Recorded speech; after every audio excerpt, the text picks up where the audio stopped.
पहली मोहब्बत। पहली मोहब्बत पता है क्या होती है, कैसी होती है, क्यों होती है, कौन होती है और कब होती है? अरे नहीं पता?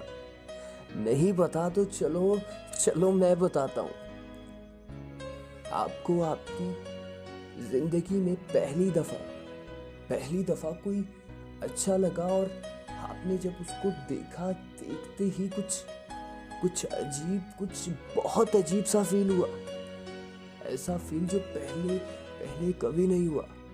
और जब आपने उसकी मौजूदगी को अपने पास महसूस किया तो आपको अच्छा लगा। हर वक्त उसी के बारे में सोचना और सोचते रहना, जहन में बस उसी का रहना और उसी के बारे में बातें करना, ख्वाब में भी उसी से मुलाकात करना।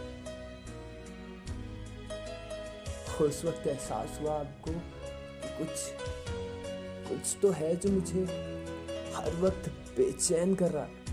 और ये बेचैनी, ये पागलपन मुझे अच्छा भी लग रहा है।